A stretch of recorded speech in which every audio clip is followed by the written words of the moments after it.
A continuación, les voy a explicar algo más sobre los tipos de sistemas que encontramos en la teoría general de sistemas. Entre los tipos de sistemas encontramos varios, como los input, los output, los inestables, en fin, varios. A continuación les voy a explicar los sistemas input-output. Los sistemas input o output, estos conceptos nos aproximan instrumentalmente al problema de las fronteras. Entonces, es decir, que pueden ser diferentes sistemas que pueden ser como abiertos como cerrados. Los sistemas operan de esta manera porque son procesadores de entrada, o sea, reciben varias entradas del medio como energía o diferentes cosas, y lo que hacen es elaborar salidas, o sea, entregan diferentes salidas que pueden ser de diferentes formas. Acá tenemos dos ejemplos, por ejemplo, acá hay unas matas, unos cultivos.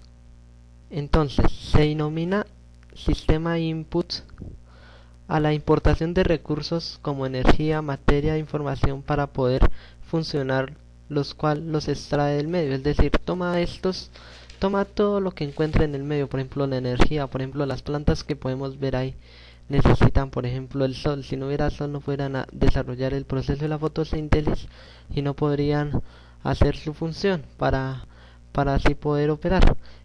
Por lo general estos toman varias entradas del medio, como el oxígeno, el agua, en sí necesitan de varias cosas.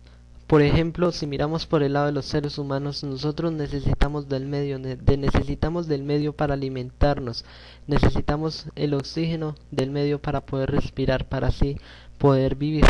Por lo general, estos sistemas input requieren de energía, es decir, la mayoría de sistemas que encontramos de entradas, todos necesitan de energía, así sea desde el más mínimo aparato a la cosa más compleja, la cual sirve para activar los mecanismos particulares con el fin de alcanzar el objetivo para el cual fue diseñado. Es decir, usa la energía, por ejemplo, todo lo que vemos hoy electrónicamente usa energía, la cual activa ya sea mediante programación o cosas, los mecanismos internos que contiene este aparato. Lo mismo los seres naturales necesitan energía, necesitan alimento para así poder funcionar correctamente. En cuanto al sistema output, este equivale a la exportación que hace el sistema al medio, es decir, como el resultado después de procesar dichas entradas. Entonces, por ejemplo, podemos encontrar sistemas que nos pueden dar unos resultados positivos, tanto sistemas como pueden ser resultados negativos. Si miramos, por ejemplo, estas plantas, por ejemplo, este frutal, una salida sería los frutos. Para nosotros sería un resultado positivo. Para el medio ambiente también, por ejemplo, si miramos el reino de las abejas, cuando florean estas matas, las abejas van a tener donde ir, entonces sería tanto bueno como un resultado positivo para el medio ambiente. Si miramos el resultado negativo, por ejemplo, un sistema de procesamiento de carbón, nos generaría mucha contaminación, la cual estaría afectando a nuestro medio ambiente, entonces no contribuiría tanto con el medio ambiente y un resultado de dicho proceso.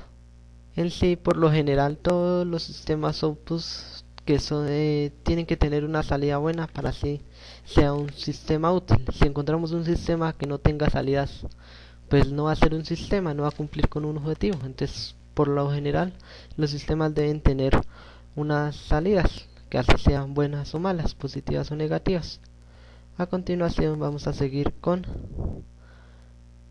concepto y propiedades básicas. Entonces aquí encontramos capacidad de autoorganización y los demás ítems que vemos ahí a continuación. El primero es la propiedad que tiene dicho sistema para poder adaptarse a los cambios, es decir, puede modificar sus variables automáticamente, que no depende de nadie, que se puede organizar solamente. El segundo, la capacidad de autocontrolarse, es mantener unas variables fijas, por ejemplo, no, que necesita tanta agua, entonces que si hay exceso, entonces pueda controlar eso. No es que, o sea, por una variable que tenga exceso no vaya a poder controlar, sino sea autocontrolable, pues sepa manejar todo lo que necesita de una manera adecuada si la tenga en exceso o en carencia. poseer cierto grado de autonomía, entonces necesita una libertad, un sistema para poder controlar eso, pues no es que esté en un contexto firme, sino también necesita una libertad para así poder controlar cada uno. Por ejemplo, acá vemos un sistema, un bosque, entonces ahí interactúan varios entornos, entonces el cual cada uno de ellos interactúa de tal manera que pueda sobrevivir y ser útil. De acuerdo a lo anterior, también estos sistemas se pueden clasificar en según su entitividad. Eh, Pueden ser agrupados en reales, modelos o ideales. Los sistemas reales somos los que encontramos como naturales, ¿sí? Es decir, que ya existen, que son reales, que ahí el hombre no ha intervenido. En cambio, si miramos los sistemas ideales, son los que, por ejemplo, el hombre aspira a ser, por ejemplo, ya sea por medio de las matemáticas, la imaginación. Si miramos por el lado de los modelos, entonces toma una parte del mundo real, lo que busca es modelarlo y darle una forma para que este sistema sea útil.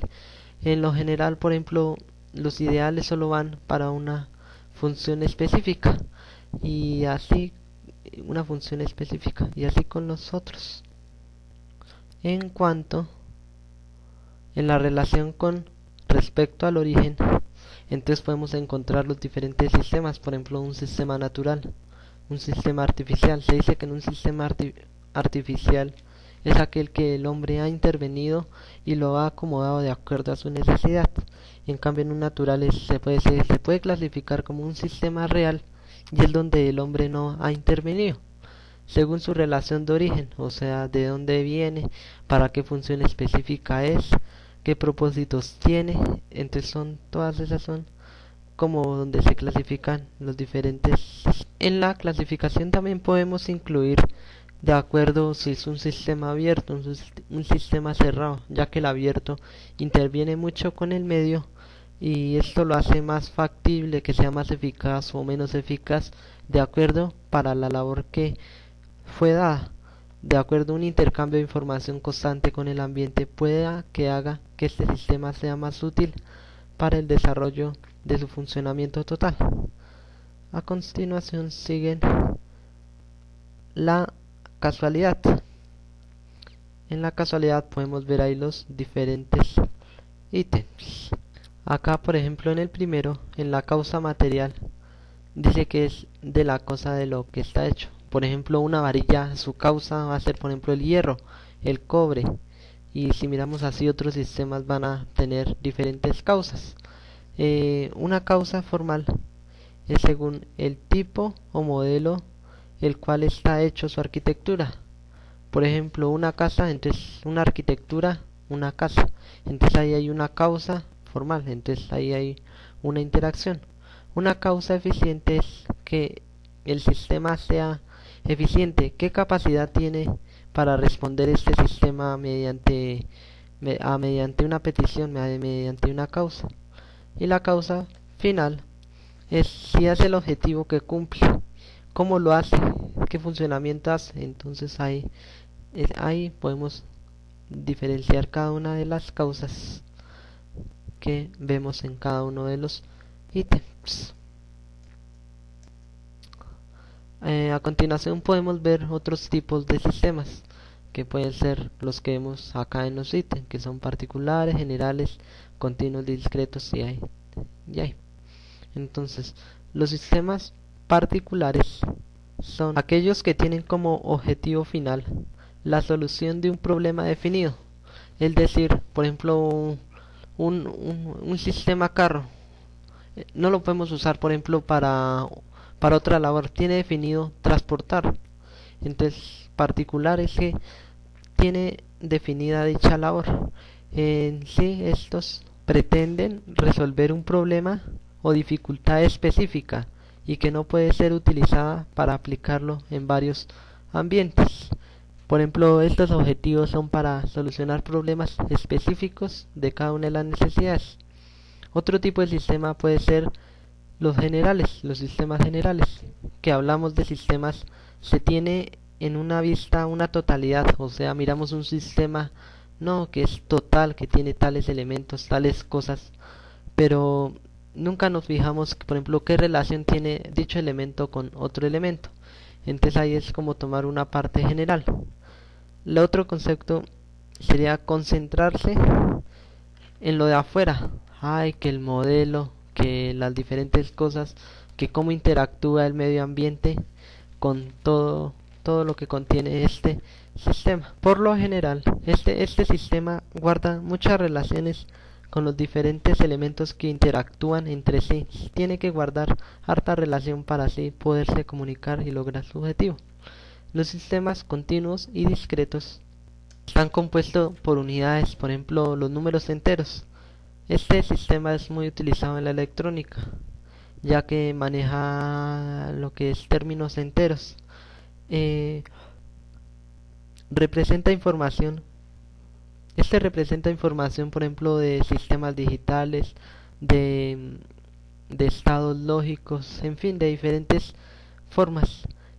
Continuo, entonces podemos analizar, por ejemplo, continuo y discreto que tenga una relación con una ecuación lineal, es decir, por ejemplo, una onda de frecuencia es unos y ceros, entonces va a tener un dominio, por ejemplo, se puede ajustar una función matemática, entonces se puede manejar, por ejemplo, una continuidad y discretos por el lado de los enteros. Los sistemas invariantes son aquellos que son perjudicados por el tiempo. Nunca vamos a tener una respuesta a estos sistemas. Podemos tener una verdad, una falsedad, mejor dicho, no sabemos. Estos tienen, es decir, esta respuesta es una señal redactada en una versión retardada. La respuesta es algo incierto, nunca sabemos. Entonces no va a tener, por ejemplo, va a variar, por ejemplo, la respuesta del tiempo va a tener muchos parámetros, va a tener muchas variables, va a depender de muchas cosas. Entonces los sistemas invariantes van a depender de cosas, por ejemplo, una función matemática va a depender del tiempo, de un espacio, de una altura, en fin, van a depender de varias cosas. Un ejemplo por el que acabo de decir antes, una función matemática. Los sistemas estables son aquellos que si su respuesta a una excitación de margen definido es el margen dinámico finito, es decir, por ejemplo, si le decimos no, necesitamos tal y tal cosa, entonces su respuesta va a ser finita, uno la va a poder ver, se sabe que va a dar una respuesta, entonces va a tener un equilibrio, va a tener un dominio sobre sus variables, sobre sus procesos internos, va a tener un dominio. En cambio, los sistemas inestables, por lo contrario a lo anterior, van a tener un margen dinámico infinito, es decir, por ejemplo, una capacidad de respuesta incierta, es decir, se va a tener una respuesta que va a depender de un grado de excitación aplicado, va a depender de muchas cosas. En fin, esto es una explicación de los sistemas, otros tipos de sistemas que podemos encontrar en la teoría general de sistemas. Gracias por haberme escuchado. Gracias por visitar mi muro.